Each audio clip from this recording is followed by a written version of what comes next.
Welcome back, Junkies on 106.7 The Fan. It's Cakes, Lurch, EB, and JP. That's your foursome. Going to get into what Jay Gruden said about RG3 in a few moments, but you guys were talking about the Tampon King. Well, here's the deal. So we had this little gig that we had to do yesterday. This little corporate gig. It was fun for us. Yep. And it's a good time. I guess before the deal, it was like at 1 o'clock in Tyson's. Jason and I think maybe, I'm not sure if JP was there, but certainly Cakes, right? Swung by the palm, had a How drink. can you not be sure? Oh, you didn't go? Before I didn't. I went swung in after. beforehand. Yeah, no, I didn't go. I went to the gym. I was there after. But before, I think We Jason, went to the bar. They went to the bar, have a drink, loosen up a little bit before we do this little thing. And it went great. They were the nicest people. It was awesome. But, when the guys showed up, it's like at noon on it's like 12:40. 12:40 on a Monday. It's not like it's packed at the bar. There are only a couple people how about there. it's a ghost town. The bartender is there. There's like two other guys eating lunch.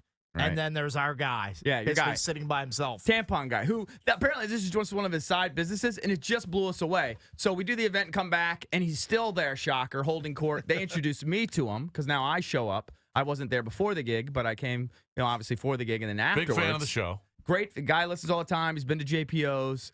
Funny dude. He's coming on Thursday.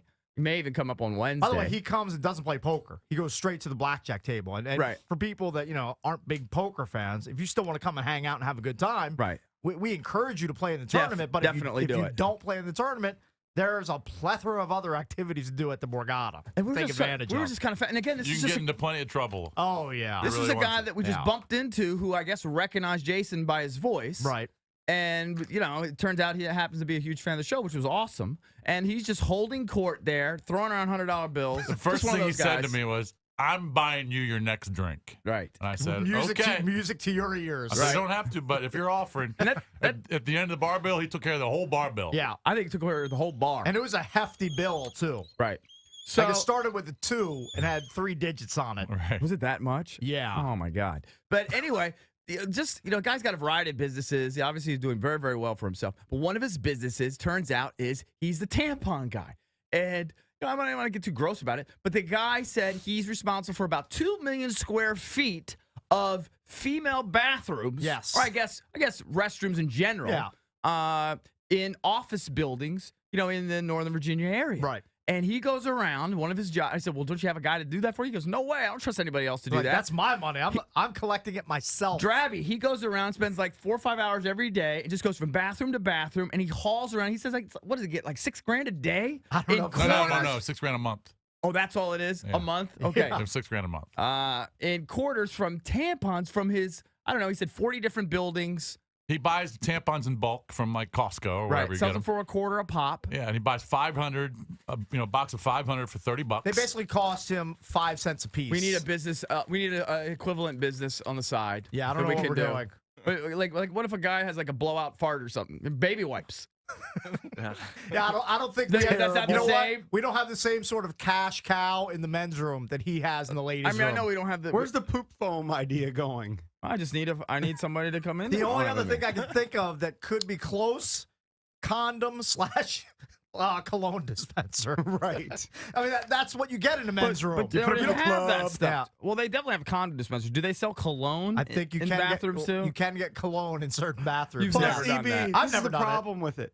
Yeah. If we're going to have to collect, you didn't even collect back when you delivered newspapers back in the Well, day. I'm certainly not going to 40 bathrooms a day or whatever. Well, then you get a smaller cut.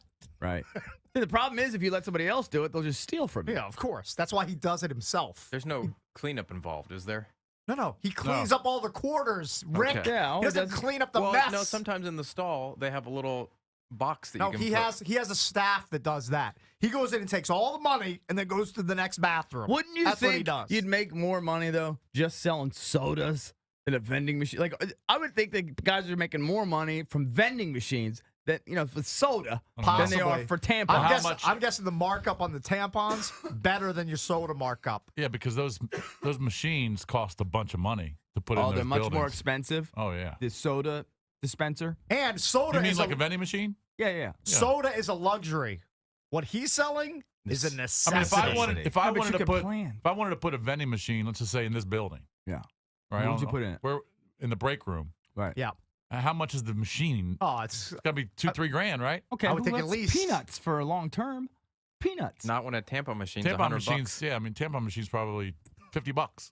I just didn't know that people were that. I didn't know that. I would think you'd sell like 2 a month. Oh, no, he's selling way more than that. Those He's girls got selling- to take care of the business. He's selling a ton. Because he took a wad of bills, big bills, out of his pocket and said, "This is my tampon money." And we're like, "What?" He's like, "This is." That's all we were talking about. I know. He's like, I know we're grossing people out, but this is all we were talking about yesterday. I couldn't believe how I much money couldn't he's stop making. looking at it. I was stunned by it. Guy had a bar bill of $2,000. He just peeled No, off. not hunts- $2,000, 200. Oh, that was nothing. Yeah.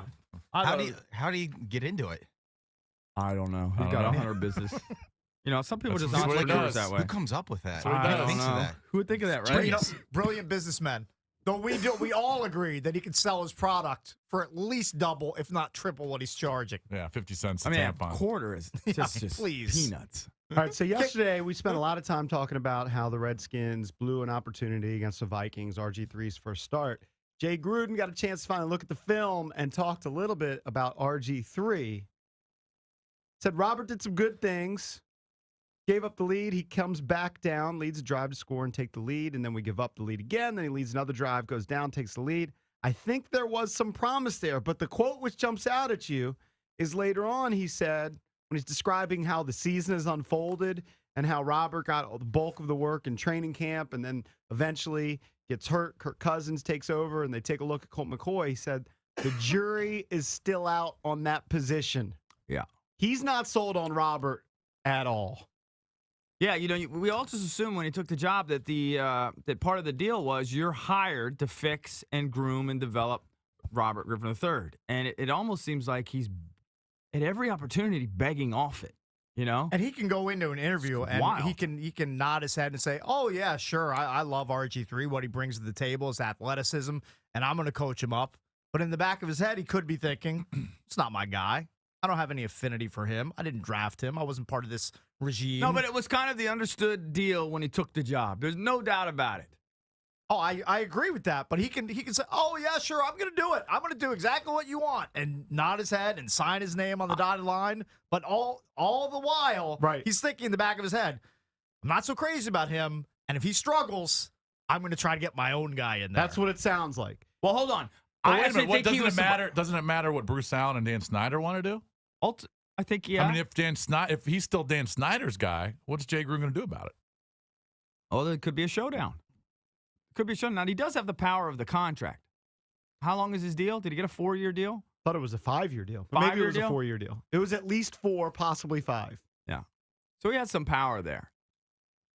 right. He can You say, would if you're not going to let me choose my guy, fire me, pay me my money, and Right. move on to a guy who I- will see, be I a dis- puppet for you. I disagree with Cakes. I actually think he was intrigued by the possibility to work with him. That he thought, like he said, it was like a video game with Robert. He had all of the tools that you would look for, all And of he's the lost it attributes. for him already. And I think he's seen wow, this is a really difficult guy to coach up, and there might be some other guys that I could do this easier with. Do you want to hear the full quote? Yeah, sure. What can you say? You know, you start out with Robert, you give him all the reps in training camp, and he hurts his ankle, and then he misses 5 or 6 weeks. We get a good look at Kirk. We get a good look at Colt, and now it's back to Robert. So the jury's still out on that position, but we feel good about Robert's progress so far, and we just got to continue to build and see how he does from week to week to week, and hopefully we can see that here at the end of the season. That's what we have to see, and that's what we have to find out. Gruden has a 5-year, fully guaranteed, $20+ million deal. You would think that would give him All the right, so juice he's to not be giving up on it. He says he's pleased with the progress and wants to build on it. Well, but it's the jury's still out. Yeah, when you Has say to the jury's see still how he out, it's bad. does. But you know what? Okay, He's but being we all honest. knew that. We all He's knew being that. honest. We I knew agree with that that. these 8 weeks was going to be a trial. Okay, but like, I'm not even going to go with one of the top quarterbacks in the league. Let's go with somebody in the middle of the pack like Jay Cutler. Mark Trustman isn't saying we have to see how Jay Cutler does week to week. well, he's Jay already Cutler's the signed. He's quarterback. already signed to an extension. He's locked in. Yeah. Listen. I don't all- think Tom- Big mistake by the Bears, I don't but think- he's locked in. I don't think Coach Coughlin says we need to see how Eli does week to week. all Jay is being is honest. He's articulating is what we've been saying for weeks. Yeah, he's going to learn sooner rather than later that being honest as an NFL head coach is a bad decision. Eh, Most of them aren't. I think he's stuck with him. And maybe Robert gets better. Who knows? I don't think he's necessarily stuck with him. If Robert bombs out here in these next 6 or 7 weeks, it's on open competition, and God only knows what happens in the offseason. Okay, but it's not like he's going to get released or cut or traded. I mean, he's under contract for another year. Yeah, but I mean, they don't have to be committed to him. No, but like you said, I mean, unless he completely throws up on himself. I mean, he has some games where he looks really, really good, and he's going to have some games where he looks like, average or below average. I actually thought that he showed some promising signs in that game. Although there were a couple big mistakes, there were some things to build on. Yep. Phone numbers 800-636-1067. We want to weigh in. Jay Gruden, Redskins head coach, heading into the bye week, says the jury's still out on the quarterback position.